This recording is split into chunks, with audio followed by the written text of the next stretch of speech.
नमस्कार, गुलिस्तान न्यूज देख रहे हैं आप। मैं हूं आपके साथ हर्ष भारद्वाज। शाम के 5 बज चुके हैं और 5 का पंच लेकर एक बार फिर मैं आपके सामने हाजिर हूं, क्योंकि आज बात जम्मू कश्मीर की करेंगे। क्योंकि जम्मू कश्मीर में आज थोड़ी खलबली देखने को मिली है। क्योंकि राजनेताओं की बात करें तो राजनेताओं का एक बार फिर एक दूसरे पर वार पलटवार हुआ है। और ऐसे समय में जब डीडीसी चुनाव हो चुके हैं, मतगणना भी हो चुकी है, लेकिन सबसे पहले आज हम आपको, जैसा कि हर बार करते हैं, 5 तस्वीरों के जरिए समझाएंगे 5 प्रमुख खबरें, यानी अब तक की 5 बड़ी खबरों के बारे में जिक्र फटाफट से करेंगे। वो तस्वीरें दिखाइएगा। सबसे पहले आप तस्वीर प्रधानमंत्री नरेंद्र मोदी की देख रहे हैं, क्योंकि प्रधानमंत्री नरेंद्र मोदी ने आज जम्मू कश्मीर के अंदर आयुष्मान भारत की शुरुआत की है, यानी योजना जो स्वास्थ्य के तहत आज जारी कर दी गई है। और प्रधानमंत्री नरेंद्र मोदी कह रहे हैं कि इसका लाभ सीधा सीधा जम्मू कश्मीर की जनता को मिलेगा। और अगर बात करें जम्मू कश्मीर की जनता की, तो जम्मू कश्मीर की जनता से सीधा सीधा संवाद भी किया गया है वीडियो कॉन्फ्रेंसिंग के माध्यम से। और प्रधानमंत्री नरेंद्र मोदी कह रहे हैं कि जो जम्मू कश्मीर के राजनेता इतने दिनों से नहीं कर पाए हैं, वो हमारी सरकार कर रही है। और कुछ बाधाएं थी तो जम्मू कश्मीर के नेताओं ने ही उत्पन्न की थी, जिसे दूर करने का काम इस वक्त बीजेपी सरकार कर रही है। क्योंकि आयुष्मान योजना का जिक्र करें तो लगभग 26 महीनों बाद जब से आयुष्मान योजना की शुरुआत हुई है, और उसके बाद 26 महीने बाद अब जम्मू कश्मीर में भी इसकी शुरुआत हो गई है। हालांकि उपराज्यपाल साहब की अगर बात करें तो उपराज्यपाल साहब जो मनोज सिन्हा हैं, वो पहले ही ऐलान कर चुके थे इस योजना का। अब धीरे धीरे लाभ मिलना शुरू हो गया है और बीजेपी कह रही कि अब बीजेपी विकास की धाराएं की बातें जो किया करती थी वो वाकई जम्मू कश्मीर में देखने को मिल रही है। लेकिन ग्राउंड जीरो पर जब जाते हैं तो ग्राउंड जीरो पर क्या इसका वाकई लाभ मिलेगा, उसकी स्थिति हमारे संवाददाता आपको समय समय पर बताते रहेंगे। खैर, आज जब प्रधानमंत्री नरेंद्र मोदी सीधा सीधा संवाद कर रहे थे जम्मू कश्मीर की जनता से, तो कहीं ना कहीं लग रहा था कि उन्हें यह लाभ मिल रहा है। प्रधानमंत्री नरेंद्र मोदी जानने की कोशिश कर रहे थे कि आयुष्मान भारत योजना का लाभ अब तक किन लोगों को मिल चुका है। दूसरी खबर का जब हम जिक्र करते हैं तो दूसरी खबर शोपियां में एनकाउंटर की है, क्योंकि लगातार शोपियां के अंदर मुठभेड़ हुई है, क्योंकि सेना लगातार आतंकियों का खात्मे का काम कर रही है। और अभी ये खबर मिल रही है कि जम्मू कश्मीर में एक बार फिर शोपियां में जो एनकाउंटर हुआ था उसमें 2 आतंकवादियों को मार गिराया गया है। बड़ी जानकारी, क्योंकि सर्च ऑपरेशन लगातार सेना चला रही थी और समय समय पर लगातार सेना आतंकियों का खात्मा कर रही है। हालांकि डीडीसी चुनाव का जब जिक्र करते हैं तो जम्मू कश्मीर में डीडीसी चुनाव सुरक्षित माहौल में हुए हैं। और डीडीसी चुनाव को लेकर जब हम लगातार आपसे जिक्र करते रहे, ग्राउंड रिपोर्टिंग करते रहे, तो सुरक्षित माहौल दिया जो उपराज्यपाल साहब ने कहा था। मनोज सिन्हा साहब कह रहे थे कि हम सुरक्षित माहौल देंगे, लेकिन उसके तुरंत बाद आतंकवादी गतिविधियां बढ़ी हैं। और बात अगर आज की करें तो शोपियां में खैर आतंकवादियों का खात्मा कर चुकी है सेना, जिसका जिक्र इस वक्त हम कर रहे हैं। 2 आतंकवादियों को मार गिराया गया है। तीसरी तस्वीर आप किसानों की देख रहे हैं, क्योंकि किसानों की इस वक्त मीटिंग चल रही है, किसानों की इस वक्त बैठक चल रही है, किसान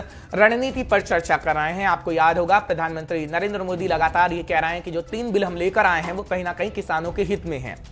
फिर आखिर ऐसा क्यों हो रहा है जो किसान समझने में नाकामयाब साबित हो रहा है? कहीं ना कहीं कमी तो है, लेकिन प्रधानमंत्री नरेंद्र मोदी कह रहे हैं कि जो बैठे हुए किसान सड़क पर हैं वो विपक्ष के भड़काए हुए हैं और तमाम देश के किसानों का समर्थन हमें मिल रहा है, यानी बीजेपी को, सरकार को मिल रहा है। ये प्रधानमंत्री नरेंद्र मोदी के शब्द थे जब कल प्रधानमंत्री नरेंद्र मोदी किसान सम्मान योजना के तहत सामने आए और तमाम बातें कही थी। लेकिन जो चिट्ठी गई थी सरकार की तरफ से, उस चिट्ठी पर इस वक्त विचार किया जा रहा है और चिट्ठी को लेकर चर्चा की जा रही है कि आगे की रणनीति क्या बनानी है। क्या सरकार से बातचीत होनी चाहिए या फिर सरकार से बातचीत नहीं होनी चाहिए? क्योंकि किसान लगातार सड़कों पर है और किसान लगातार ये मांग कर रहा है कि जो 3 बिल लेकर आई है, कानून लेकर आई है सरकार, उसको कहीं ना कहीं रद्द कर दिया जाए। और दूसरा ये कह रहे हैं किसान के एमएसपी पर कहीं ना कहीं कानून बनाया जाए। अगर एमएसपी पर कानून नहीं बनाती सरकार तो वो गारंटी नहीं मिल पाएगी एमएसपी पर, क्योंकि एमएसपी पर अगर खतरा हुआ, न्यूनतम समर्थन मूल्य ही मांग रहा है किसान, और अगर उस पर खतरा मंडरा है तो कहीं ना कहीं किसान परेशान होगा और किसान की जो आमदनी होती है अपने फसलों से वो भी नहीं हो पाएगी। और पंजाब और हरियाणा के किसानों की, खासकर पंजाब के किसानों की स्थिति वही रहेगी जो बिहार के अंदर इस वक्त है। लगातार बिहार के किसानों का और अलग अलग राज्यों के किसानों का जिक्र पंजाब के किसान कर रहे हैं और पंजाब का किसान ये कह रहा है कि सरकार अपनी मनमानी कर रही है, हट छोड़े। खैर, ये देखने वाली बात होगी जो रार बरकरार इस वक्त चल रही है सरकार और किसानों के बीच, वो कितने समय में दूर हो पाएगी, जिसकी जानकारी समय समय पर हम आप तक पहुंचाते रहेंगे। अब आप जो अगली तस्वीर देख रहे हैं वो उमर अब्दुल्ला साहब की देख रहे हैं, क्योंकि जम्मू कश्मीर के अंदर आज उमर अब्दुल्ला साहब की प्रेस कॉन्फ्रेंस हुई है और तकरीर में, प्रेस कॉन्फ्रेंस में उन्होंने तमाम बातें कही हैं। क्योंकि प्रधानमंत्री नरेंद्र मोदी का जिक्र भी उन्होंने कहा और उन्हें जिक्र करते हुए तमाम बातें कही हैं। कहा है कि प्रधानमंत्री नरेंद्र मोदी तमाम बातें कह तो रहे हैं जम्मू कश्मीर के लिए, पर क्या जम्मू कश्मीर के लिए जो बातें कही जा रही हैं उस पर अमल होता है या नहीं होता। हालांकि उन्होंने जिक्र भी किया डीडीसी चुनाव का, जो जीतकर उम्मीदवार आए हैं वो कह रहे हैं कि अपनी पार्टी का अगर वो समर्थन करेंगे तो उनकी गिरफ्तारियां नहीं होगी, अगर अपनी पार्टी का समर्थन नहीं करेंगे तो उनकी गिरफ्तारियां हो जाएंगी। ऐसा डर कहीं ना कहीं उन पर बनाया जा रहा है। जो जीतकर उम्मीदवार आए हैं निर्दलीय या एनसी पार्टी के, जो जीतकर इस वक्त उम्मीदवार आए हैं, उनमें एक भय का माहौल बनाया जा रहा है। उमर अब्दुल्ला साहब ने कहा, कुछ देर में हम आपको सुनवाएंगे भी कि आखिर क्या कुछ उमर अब्दुल्ला साहब ने अपनी तकरीर में कहा, प्रेस कॉन्फ्रेंस में कहा। जब आप आखिरी तस्वीर देख रहे हैं वो शिवसेना की है, संजय राउत की तस्वीर है, क्योंकि शिवसेना ने आज सामना में बहुत बड़ी बात लिखी है। वो कह रही है कि जो सरकार है विपक्ष की जब थी सरकार में अपने समय में थी तो कहीं ना कहीं कमजोर पड़ती गई, और यूपीए की सरकार का वो लगातार जिक्र कर रही हैं सामना में, और शिवसेना ने पंज भी कसने का काम किया और कहा है कि कहीं ना कहीं कमजोर है यूपीए, और अगर कमजोरी के कारण मोदी सरकार को कहीं ना कहीं कमजोर करने में विफल साबित हो रही है। ये तंज कसते हुए सामना में आज नजर आई थी शिवसेना, जिसका जिक्र हम इस वक्त कर रहे हैं। तो 5 तस्वीरें हमने आपको दिखाई और ये दिखाया कि आज किस तरीके से ये 5 खबरें प्रमुखता से रही हैं। खैर, अब बात प्रधानमंत्री नरेंद्र मोदी की करेंगे और साथ ही साथ उमर अब्दुल्ला की भी करेंगे, क्योंकि जम्मू कश्मीर की खबर हमने ली है और जम्मू कश्मीर का मुद्दा हमने उठाया है, क्योंकि प्रधानमंत्री नरेंद्र मोदी आज सामने आए हैं। आयुष्मान भारत के तहत तमाम बातें कही हैं कि इसका सीधा सीधा लाभ जम्मू कश्मीर की जनता को मिलेगा, लेकिन डीडीसी इलेक्शन का जिक्र हुआ, जम्मू कश्मीर का जिक्र हुआ। प्रधानमंत्री नरेंद्र मोदी को पहले सुनेंगे, उसके बाद हम उमर अब्दुल्ला साहब को भी आपको सुनवाएंगे कि कैसे पलटवार किया गया और साथ ही साथ क्या कहा गया, किस तरीके से कौन भय का माहौल बनाने की कोशिश कर रहा है, क्या उमर अब्दुल्ला साहब कह रहे हैं, वो आपको सुनाएंगे। लेकिन आप पहले प्रधानमंत्री नरेंद्र मोदी को सुने। एक समय था हम लोग जम्मू कश्मीर की सरकार का हिस्सा थे, उप मुख्यमंत्री थे, हमारे मंत्री थे, लेकिन हमने उस सत्ता सुख को छोड़ दिया था। हम सरकार से बाहर आ गए थे। किस मुद्दे पर आए थे आपको मालूम है ना? हमारा मुद्दा यही था, पंचायतों के चुनाव कराओ, जम्मू कश्मीर के गांव गांव के नागरिकों को उनका हक दो, उनको उनके गांव का फैसला करने की ताकत दो। इस मुद्दे पर हम सरकार छोड़ करके आपके साथ रास्ते पर आके खड़े हो गए थे।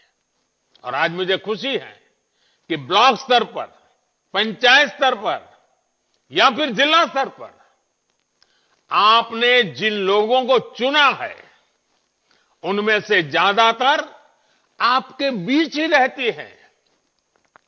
वो आपके बीच से ही निकलकर चुनाव जीते हैं। उन्होंने भी वो ही परेशानियां उठाई हैं जो आपने उठाई है। उनके सुख दुख, उनके सपने, उनकी उम्मीदें भी आपके सुख दुख, सपनों और उम्मीदों से पूरी तरह मेल खाते हैं। ये वो लोग हैं जो अपने नाम के बल पर नहीं, बल्कि अपने काम के बल पर आपका आशीर्वाद ले पाए हैं, और आज आपने उनको आपका प्रतिनिधित्व बना देने का हक दिया है। आज आपने जिन युवाओं को चुना है वो आपके साथ काम करेंगे, आपके लिए काम करेंगे। और जो लोग चुन करके आए हैं, मैं उनका भी बहुत बहुत अभिनंदन करता हूं। और जो इस बार विजयी नहीं हो पाए हैं, उनको भी मैं कहूंगा कि आप निराश मत होना, जनता की सेवा लगातार करते रहना। आज नहीं तो कल आपके नसीब में भी विजय आ सकता है। लोकतंत्र में यही होता है, जिसको मौका मिले वो सेवा करे, जिसको मेरे मौका न मिले वो सेवा के फल में कोई रह जाता है तो उसके लिए लगातार सक्रिय रहे। आप आने वाले समय में उन्हें अपने क्षेत्र के साथ ही देश के लिए बड़ी भूमिकाओं के लिए भी तैयार कर रहे हैं। तो सुना आपने प्रधानमंत्री नरेंद्र मोदी ने क्या कुछ बातें कही। आयुष्मान योजना की शुरुआत थी, लेकिन तमाम बातें कही गई हैं चुनावों को लेकर, और अपनी सरकार का भी जिक्र किया जो वो जम्मू कश्मीर में थे। खैर, उमर अब्दुल्ला साहब भी आज आए हैं, तमाम बातें कही गई हैं, क्या कुछ आरोप लगाए गए हैं, पलटवार किस तरीके से किया गया है, ये आप सुन लीजिए। उसके बाद तमाम मेहमान हमारे साथ जुड़ेंगे, चर्चा हम करेंगे 5 के पंच में। लेकिन उमर अब्दुल्ला साहब क्या कुछ कह गए वो आप सुनिए। आज भी वजीर आजम साहब जब एक सेहत को लेके प्रोग्राम का इनॉग्रेशन कर रहे थे तो उन्होंने काफ़ी सारी बातें डीडीसी इलेक्शन के हवाले से की और कहा कि ये जमहूरियत है और जमहूरियत की जीत हुई है। अगर वाकई जमहूरियत की जीत हुई है तो फिर जमहूरी तरीकों से ही अगला कदम जो है लिया जाना चाहिए, और अफसोस की बात यह है कि ये नहीं हो रहा है। पता नहीं किन वजहों से हुकूमत के कुछ अफसरों ने किसके कमांड पे, ये हमें मालूम नहीं है, लेकिन नतीजे निकलने के बाद उन्होंने दखल देना शुरू किया है। गिरफ्तारियां, पकड़ दकड़, धमकियां, और मकसद सिर्फ यही है कि जिन ज़िलों में पीपल्स अलायंस का, मैं कश्मीर ज़िले के, कश्मीर प्रोविंस की बात कर रहा हूँ, जिन ज़िलों में पकड़ दकड़ के ज़रिए वो रिज़ल्ट को तब्दील कर सकते हैं और डीडीसी चेयरमैन जो है अलायंस को छोड़ के दूसरी पार्टी का बना सकते हैं, वहाँ पे ज़ोरों शोर से ये काम चल रहा है। फ़िलहाल शुरुआत उन्होंने शुपियाँ ज़िले से की है। मेरे दो साथी सीनियर वच्ची के हमारे एक्स MLC शौकत गनाई साहब और शुपियाँ के हमारे सेगमेंट इंचार्ज शबीर अहमद कुल्ले साहब, बार वो वहाँ के बार के प्रेसिडेंट भी हैं, लेकिन उनका सबसे अहम रोल जो है वो नेशनल कॉन्फ्रेंस के वहाँ पे सीनियर लीडर के हैसियत से है।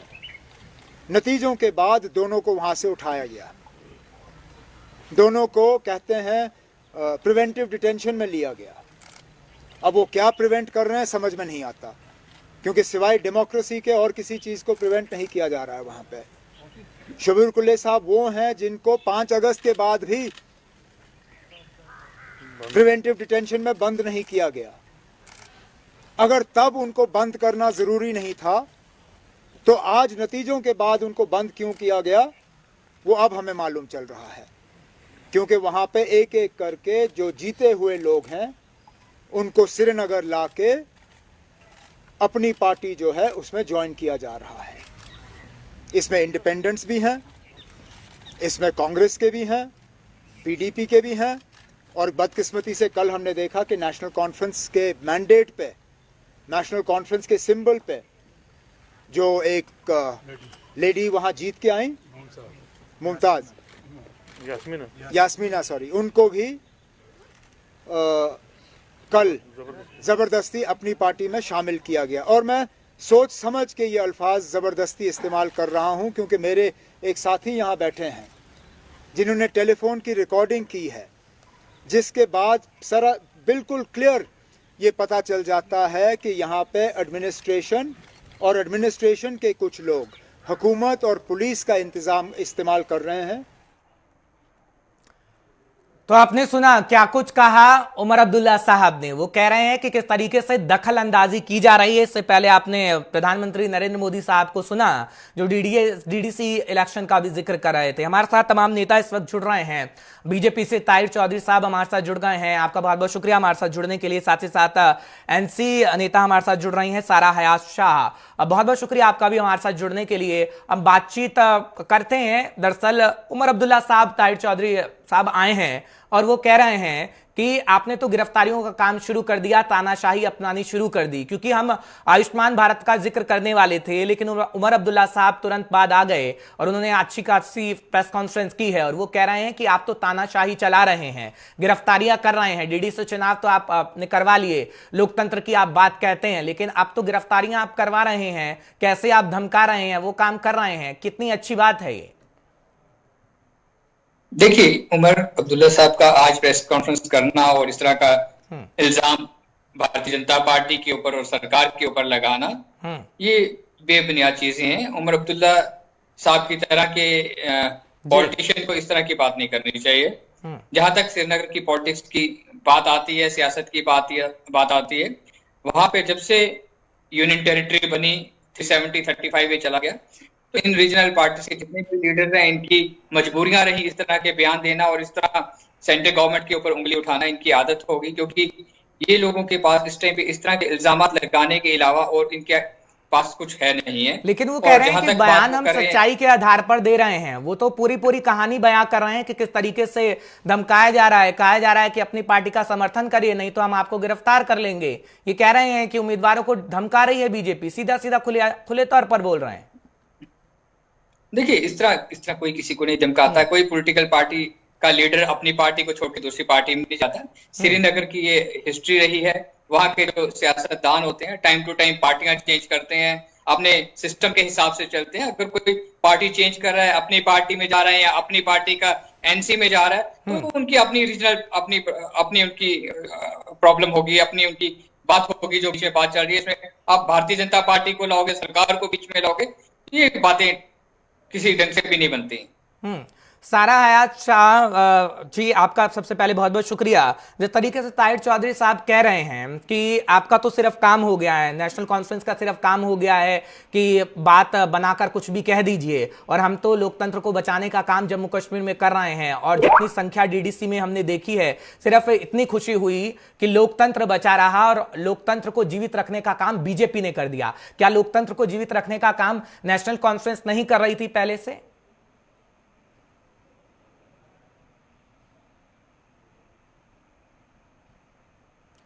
सारा जी, आपको आवाज मिल रही है हमारी? तो शायद तकनीकी दिक्कत के कारण उनका फोन जरा तल कट गया है, दोबारा मिलाने की हम कोशिश करेंगे। ताहिर चौधरी साहब, दोबारा मैं आपके पास आऊंगा क्योंकि एनसी नेता हमारे साथ जुड़ी हुई हैं, बातचीत हम उनसे करेंगे, इसका भी जवाब हम दरअसल लेंगे। लेकिन जब हम जिक्र करते हैं इन गिरफ्तारियों का, क्योंकि आप कह रहे हैं कि कुछ भी बनी बनाई बातें नेशनल कॉन्फ्रेंस बोल देती है, लेकिन डीडीसी का भी जिक्र किया गया है और डीडीसी को लेकर वो कह रहे हैं कि सिर्फ जो 3 सीटें आपकी आई हैं कश्मीर के अंदर, उससे आप जो गदगद हो रहे हैं, बाकी सीटों का हिसाब नहीं दे रहे। कश्मीर के अंदर गुपकार को स्वीकारा है लोगों ने, यह भी कहा गया। देखिए, मैं आपको एक चीज करूं, कश्मीर में भारतीय जनता पार्टी ने कमल खिलाया, हमने बहुत मेहनत की और लोगों ने वहां पे हमें भरपूर प्यार दिया, हमें भरपूर वोट मिले हैं। हमारे 15 के लगभग कुछ ऐसे कैंडिडेट हैं, कोई 20 वोट से हारा है, कोई 15 वोट से हारा है, कोई 30 वोट से हारा है। बहुत कम मार्जिन से हमारे कैंडिडेट हारे हैं। बाकी हार होती है या 1 वोट से हारे, लेकिन इस मार्जिन तक जाना और इतनी फाइट देना रीजनल पार्टीज के कैंडिडेट्स को बहुत बड़ी बात है। हम लोगों ने काम किया है, ग्राउंड पे जाके, ग्राउंड लेवल पे लोगों से मिले हैं, हम जाके लोगों के बीच में जाते रहे हैं। हम लोगों ने वहां जाके मीटिंग्स की हैं जहां पे नेशनल कॉन्फ्रेंस, पीडीपी और इनके लीडर्स नहीं जा पाते, हम लोग वहां तक गए हैं। और वहां के ग्राउंड पे के जो अवाम है, जो गरीब अवाम है, उन्हें इस चीज का एहसास हो गया है कि देश में एक पार्टी है, वो भारतीय जनता पार्टी है, जो हमारे दुख सुख की साथी बनना चाहती है, और वो हम लोग हैं। और हम लोग इंशाल्लाह और अंदर जाएंगे, बीच में जाएंगे, लोगों के बीच में रहेंगे, उनकी छोटी छोटी मुश्किलें उनकी आसान करेंगे, और ये जब चीजें सारी ठीक होंगी और इंशाल्लाह आने वाले टाइम पे आपको भारतीय जनता पार्टी की 3 सीटें नहीं, हम पूरी सीटों के ऊपर हम ऐसा कब्जा कर हैं। अच्छा, यानी ताहिर चौधरी साहब, जो कहीं ना कहीं इशारा मिल रहा है, क्योंकि अभी ये बात करना सही तो नहीं होगा, फिर भी मैं कर देता हूं, क्योंकि विधानसभा चुनाव का जब हम माहौल का जिक्र करते हैं, क्या वो माहौल बन गया है जम्मू कश्मीर में? क्योंकि डीडीसी चुनाव सुरक्षित माहौल में हो गए हैं और सभी को इंतजार है विधानसभा चुनाव को लेकर कि आखिर सीएम कौन होगा और परिस्थितियां जम्मू कश्मीर की कैसी होंगी, क्योंकि शुरुआत तो हो गई है, डीडीसी चुनाव हो गए हैं सुरक्षित माहौल में, और विकास को लाने की बात आप कर रहे हैं, सुरक्षित माहौल देने की बात आप कर रहे हैं। तो क्या वाकई आगे आने वाले समय में हमें विधानसभा चुनाव देखने को मिलेंगे? देखिए, बिल्कुल, जब वो राइट टाइम आएगा असेंबली इलेक्शंस का, असेंबली इलेक्शंस भी होंगी। ये बहुत इंपॉर्टेंट फैसला होगा जम्मू कश्मीर के अवाम के लिए, पॉलिटिकल पार्टीज के लिए, यहाँ के लोगों के लिए। और ये सेंट्रल हाई कमांड जब राइट टाइम देखेगी, राइट हालात देखेगी, इन चीजों के ऊपर प्रॉपर ढंग से काम किया जाएगा। अभी डिलिमिटेशन की प्रोसेस होगा, बहुत कुछ होगा, उसके बाद ये सारी चीजें सामने बिल्कुल। आएंगी। चलिए, और एनसी जब वो नेता वक्त हमारे आएगा, साथ जुड़ भारतीय गए जनता हैं। पार्टी। सारा हयात साहब, मोहतरमा, आपको आवाज आ रही है? जी बिल्कुल आ रही है। आपका बहुत बहुत शुक्रिया सबसे पहले तो हमारे साथ जुड़ने के लिए, क्योंकि जब हम बात करते हैं डीडीसी इलेक्शन को लेकर, क्योंकि ताहिर चौधरी साहब हमारे साथ जुड़े हुए हैं, बीजेपी के नेता हैं, वो कह रहे हैं कि डीडीसी इलेक्शन को लेकर हमने सुरक्षित माहौल दिया है और वोट करवाए गए हैं, जिसमें कहीं ना कहीं बीजेपी ने अच्छा परफॉर्मेंस दिया है। लेकिन जब हम एनसी को देखते हैं तो आज नेशनल कॉन्फ्रेंस के नेता उमर अब्दुल्ला साहब आए हैं और वो कह रहे हैं कि गिरफ्तारियां की जा रही हैं, बीजेपी के नेता जबरदस्ती गिरफ्तारियां कर रहे हैं लीडरों की जो जीत के आए हैं। और ताहिर चौधरी साहब ये कह रहे हैं कि सिर्फ प्रोपेगेंडा फैलाने की कोशिश एनसी कर रही है। ये बेतुकी बातें हैं। जी नहीं, ये कोई बेतुकी बातें नहीं है। मैंने खुद कॉल्स रिसीव किए हैं जहां रात को 2-2 बजे लोगों ने फोन किया है और कहा है कि भाई उनके जो मैं नाम नहीं लेना चाहूंगी, किसी के हस्बैंड को लेके उठा गए थे और एक डीडीसी कैंडिडेट को लेके गए थे। जब उन्होंने इसके ऊपर आवाज उठाई तो उनके हस्बैंड को भी लेके गए और उनको जो कंसर्न्ड अथॉरिटीज है उन्होंने क्लियरली बोल दिया कि भाई 28 से पहले तो हम इनको छोड़ने वाले नहीं है। तो भाई किस तरह का प्रोपेगेंडा हम फैलाने की कोशिश करेंगे और क्यों करेंगे? और ये कोई ऐसी स्टेट तो है नहीं कि भाई हमारा यहाँ इतना इस वक्त अथॉरिटीज हमारे हाथ में है कि हम प्रोपेगेंडा फैलाएंगे। हम जो भी बोलेंगे सही बोलेंगे। हमको तो सच बोलने पे भी जेल में डाल दिया जाता है, तो झूठ बोलने की जरूरत यहाँ करेगा कौन? आप कैसी बात कर रहे हैं? जहां तक आप डीडीसी की बात करते हैं, अगर आपने इलेक्शन कराए हैं और क्लियरली जो मैंडेट है वो दिया गया है पीएजीडी को, क्लियरली हमारे को जो सीटें हैं वो मिली हुई हैं, तो उसके बावजूद भी ये क्यों हमारे जो है मेंबर्स को वो उठा के ले के जा रहे हैं? किसी के घर पे चौधरी साहब सुन रहे हैं ना आप? सारा हयात शाह जी कह रही हैं कि खुद उनको फोन आया है, वो तो गवाह बनकर इधर बैठी भी हुई हैं, वो तो कह रही हैं कि गिरफ्तारियां हो रही हैं, आप कह रहे हैं कि प्रोपेगेंडा है। विटनेस हूं इस बात की कि किस तरह जो है जबरदस्ती उनको उठा के ले गए और किस तरह उनको कहा गया कि हम आपको तभी छोड़ेंगे जब आप फलाना पार्टी ज्वाइन करेंगे। भाई ये किस तरह की डेमोक्रेसी है? कौन सी डेमोक्रेसी में ये होता है कि मेरे टिकट से कोई जो कैंडिडेट है वो जीते और जबरदस्ती उसको कहा जाए, उसके भाई को उठाया जाए या उसके हस्बैंड को उठाया जाए और उसके बाद कहा जाए कि आप फलाना पार्टी ज्वाइन करिए? ये कौन सा एजेंडा है? कौन सी डेमोक्रेसी है? हो क्या रहा है इस रियासत में? जिस तरह इन्होंने 5 अगस्त को हमारे कानून जो है वो इलीगली और अनकॉन्स्टिट्यूशनली हटाए, उसी तरह ये फिर से वही कर रहे हैं क्योंकि हम इलेक्शन जीत के आए हैं। क्या खुदा के लिए आप हमें बताइए, हमने गुनाह क्या किया है, खता क्या की है कि लोगों की हम आवाज बुलंद कर रहे हैं? क्या ये डेमोक्रेसी में गुनाह है लोगों के लिए बात करना, उनकी एस्पिरेशंस के ऊपर खरे उतरना? जो आपने डिसीजन लिया, हमने उसके खिलाफ इलेक्शन लड़ा। ताहिर चौधरी साहब, इसका जवाब आप दे दीजिए, क्योंकि सारा हयात शाह जी कह रही हैं कि मैं तो गवाह खुद हूं, कॉल आता है लेकिन नाम नहीं लेना चाह रही वो, लेकिन कह रही हैं कि गिरफ्तारियां हो रही हैं। आप कह रहे हैं कि प्रोपेगेंडा है, बेतुकी बातें हैं। देखिए अगर सारा हयात जी को कॉल आई है तो इनको नाम भी ले लेना चाहिए, कोई बुरी बात नहीं है। अगर कुछ ऐसा हरास किया जा रहा है, ये सारी चीजें इस टाइम पे एक प्लानिंग के तहत की जा रही है एनसी की तरफ से। मुझे लगता है कल तक पीडीपी भी इस तरह की आवाजें उठाएंगी और जो कैंडिडेट हैं जीते हुए वो भी ऐसी आवाजें उठाएंगे, क्योंकि इनका एक ही गुपकार अलायंस के लोगों का एक ही बात है, किस तरह पे सरकार को, प्रधानमंत्री साहब को, भारतीय जनता पार्टी के ऊपर किस तरह उंगली उठाई जाए, उसके बहाने ढूंढते हैं ये लोग। ये वो भी एक बहाने का रास्ता है और कोई बड़ी बात नहीं है। अगर किसी की कोई पुरानी इन्वेस्टिगेशन फटाफट से इसका जवाब दीजिएगा, फिर एक बड़ी खबर आ रही है, फिर मैं डिबेट में दोबारा आऊंगा। सराया जी जवाब इसका फटाफट। नहीं, क्योंकि ये लोग इल्जाम लगा रहे हैं, तो मैं आपको एक न्यूज आइटम दिखाना चाहूंगी जो इस वक्त यहाँ पर जो बिल्कुल वायरल है और जो सब देख रहे हैं, क्योंकि ये इस तरह नेशनल टीवी पे जो झूठ बोला जा रहा है, मैं इस झूठ का पर्दाफाश इसी चैनल पे ही करूंगी। 1 मिनट, मैं अपना व्हाट्सएप जो है वो खोल रही हूं और मैं आपको ये मैसेज दिखाना चाहूंगी।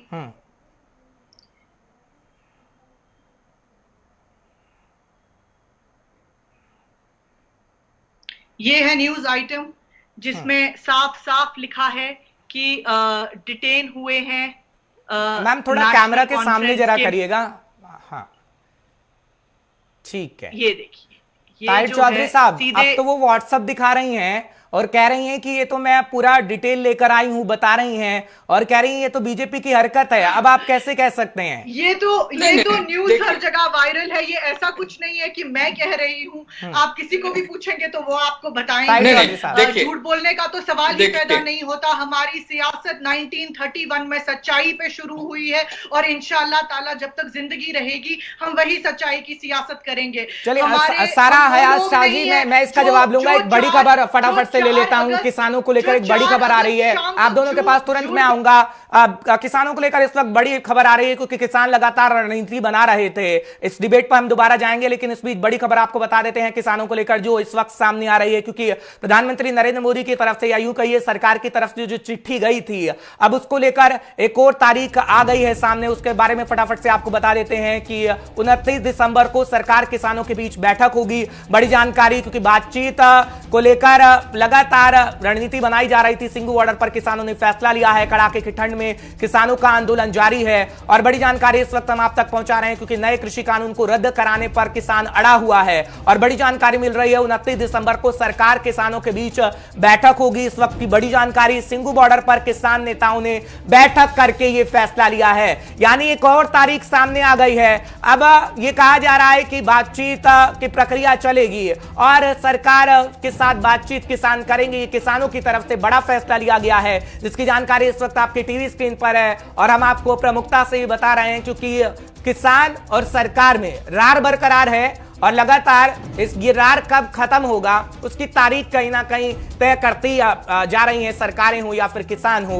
29 दिसंबर जब हम जिक्र करते हैं 29 दिसंबर का, तो तारीख तय कर दी गई है जब सरकार और किसान एक बार फिर बैठेंगे, बातचीत के पटल पर होंगे।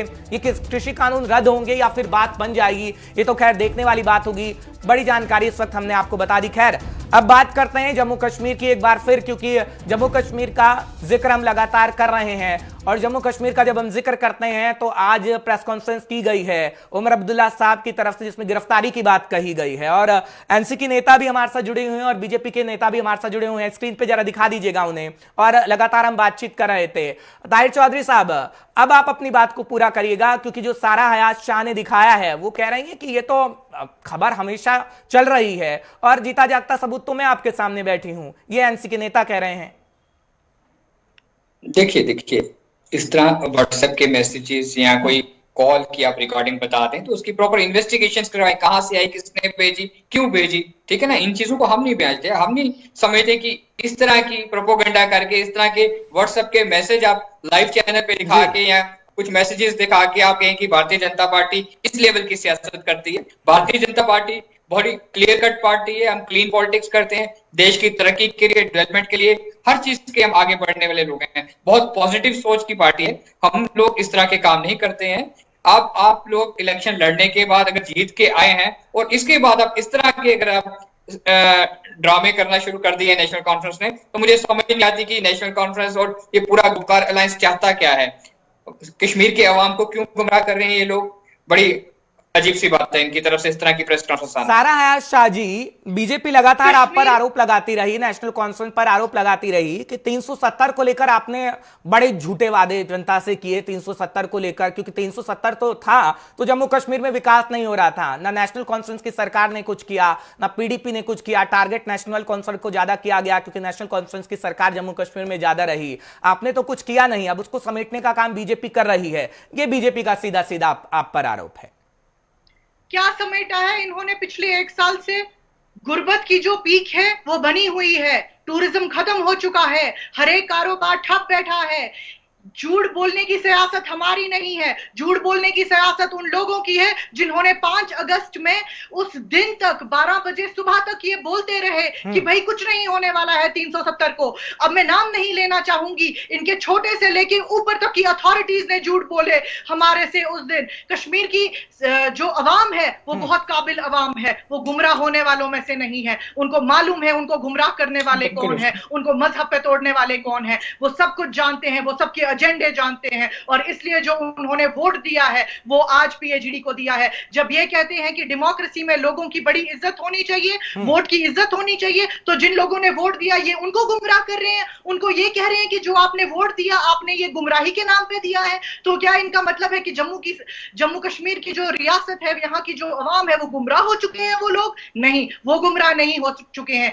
एक बंदा गुमराह हो सकता है, आप गुमराह हो सकते हैं, मैं गुमराह हो सकती हूँ, एक रियासत के लोग गुमराह नहीं हो सकते हैं। लेकिन सारा हयात साजी, ये बीजेपी कह रही है कि कश्मीर में तो कमल खिल गया, अब कश्मीर की जनता कमल पर विश्वास करने लग गई, बीजेपी पर विश्वास करने लग गई, आप पर से भरोसा टूट गया। खिला है कमल कहीं नहीं खिला है। 2-3 जगह जहां पर एक जगह कैंडिडेट का जो है नॉमिनेशन पेपर कैंसिल हो गया, वहां पे ये सीट जीत के आए हैं। दूसरी जगह मैं बोलना नहीं चाहूंगी, एक हाईली मिलिटराइज्ड जोन है जहां पे ये सीट जीत के आए हैं और ये खुद ही इस तरह का प्रोपेगेंडा कर रहे हैं। ये आम आदमी को कश्मीर की सड़क पे पूछे कि क्या वो बीजेपी के साथ है, मैं आपको ये लिख के देती हूं कि वो आपको बताएगा कि हम बीजेपी के बिल्कुल जवाब दीजिए, हम कम्युनल सियासत के बिल्कुल साथ नहीं है। वो साथ उन्होंने हमेशा दिया है सेक्युलर सियासत का, उन्होंने साथ दिया है लोगों को जिन्होंने डेवलपमेंट के नाम पे आगे बढ़ाया है, मुझे बोलने देंगे कि नहीं लोगों को तोड़ा है।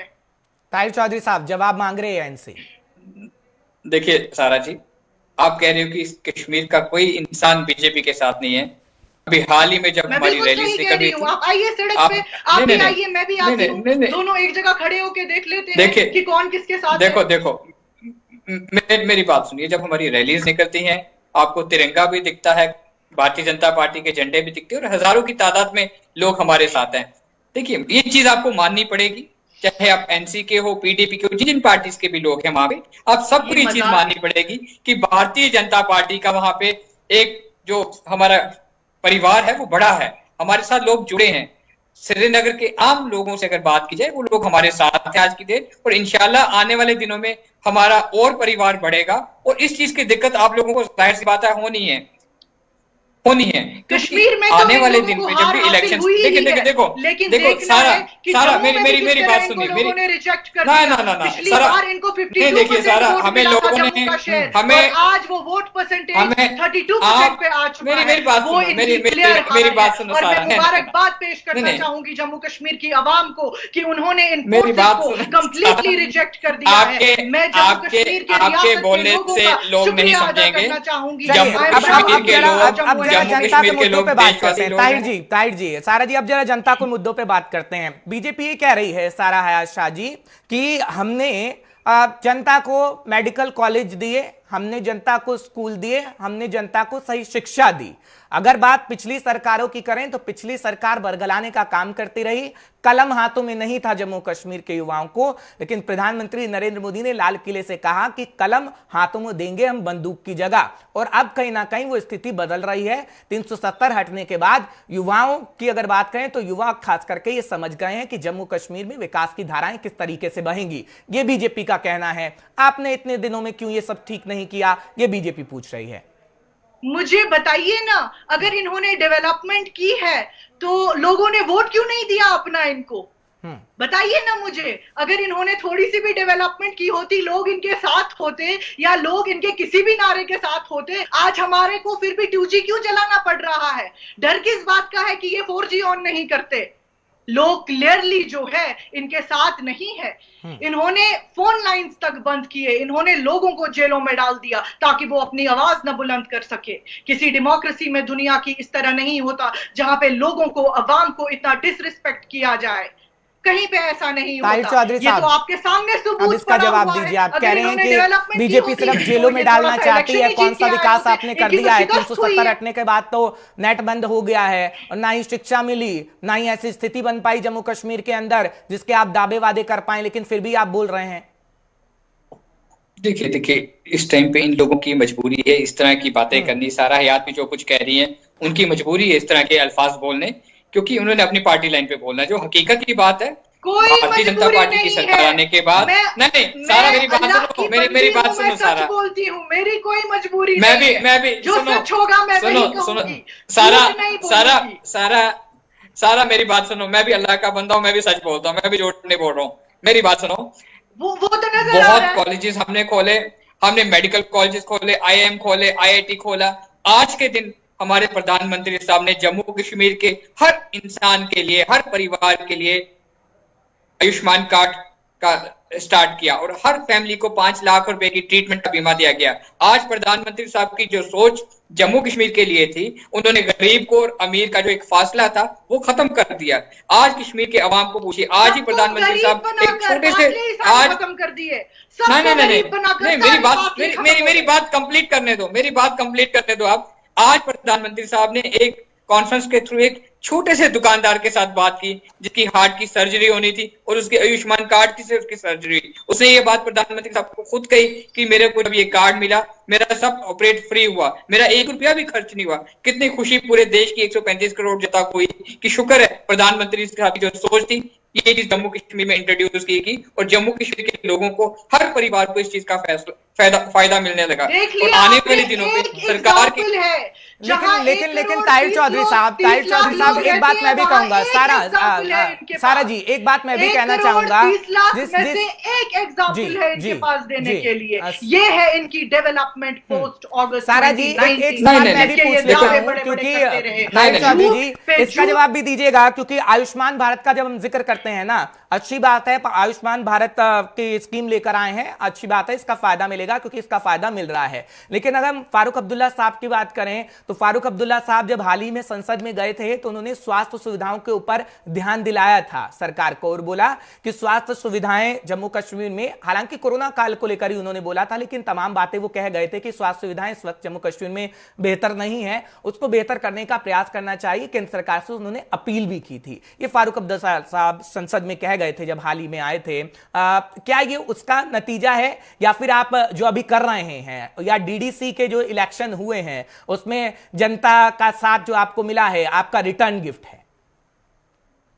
नहीं, देखिए ये बहुत दिन से प्रधानमंत्री साहब का प्लान चल रहा था जम्मू कश्मीर के लिए, इसका प्रोसेस भी चल चुका हुआ था। बहुत सारे परिवार हैं जम्मू कश्मीर में जिनको गोल्डन कार्ड मिल चुका हुआ है, लेकिन आज प्रॉपर ढंग से प्रधानमंत्री साहब ने इसको लॉन्च किया जम्मू कश्मीर के अवाम के लिए। इसको एक तोहफा ना समझे, प्रधानमंत्री साहब जम्मू कश्मीर के अवाम को और बहुत तोहफे देने वाले हैं आने वाले दिनों में। जो हमारी पार्टी हाईकमान के प्लान में चल रही है चीजें, जम्मू कश्मीर का अवाम हमारे लिए बहुत इंपॉर्टेंट है और यहाँ के अवाम के लिए, यहाँ के यूथ के लिए भारतीय जनता पार्टी जो करना चाहती है, अगर इंशाल्लाह हम कामयाब होंगे, हम यहाँ पे बहुत कुछ करेंगे और यहाँ का अवाम हमें, उस अवाम को आप जेलों में बंद करते हैं, उनके फोन लाइंस बंद कर देते हैं, उनका 2G आज तक चल रहा है, 4G बंद पड़ा है, वही अवाम की आप बात कर रहे हैं, वो आपके लिए इंपॉर्टेंट है, जिनके रातों रात आपने सारे कानून छीन दिए, जिनकी स्टेट के आपने 2 टुकड़े कर दिए, उनको उसी अवाम की बात कर रहे हैं आप। अरे कैसी बात देखिए सारा, कौन सुनेगा आपकी ये बात जो आप कर रहे हैं? कोई नहीं सुनने को तैयार है ये। आप जम्मू कश्मीर की रियासत में अगर रहते हैं तो आप जानते होंगे कि एक एक बंदा आपके खिलाफ है। यहां तक कि आपकी जो वोट परसेंटेज थी वो जम्मू में तकरीबन 50% गिर चुकी है। 52% से आप 32% पे आ चुके हैं और आप किस बात की खुशियां मना रहे हैं? इसको कहते हैं बेगानी शादी में अब्दुल्ला दीवाना। किसी ने इलेक्शन जीता, आप खुशियां मना रहे हैं। हाँ, खुशियां मनाइए, हमें मुबारकबाद पेश कीजिए कि भाई आप लोगों ने लोग आप लोगों के साथ हैं। इसके साथ ही नेशनल कॉन्फ्रेंस के नेता ये भी कह रहे हैं कि जो केंद्रीय मंत्री पहुंचे जम्मू कश्मीर में उसका कोई फायदा ही नहीं हुआ। जिस तरीके से सारा हयात शाह जी कह रहे हैं कि आप खुशियां मना रही हैं बेवजह की, और नेशनल कॉन्फ्रेंस ये भी कह रहे हैं, जो तमाम नेता को जब हम सुनते हैं तो वो कह रहे हैं कि जो केंद्रीय मंत्री आए थे उनका तो कोई फायदा ही नहीं हुआ। स्टार प्रचारक जो जम्मू कश्मीर में आपने उतारी है, नेशनल कॉन्फ्रेंस कह रही है, इसका जवाब दे दीजिए, सारा भी सुन रही हैं।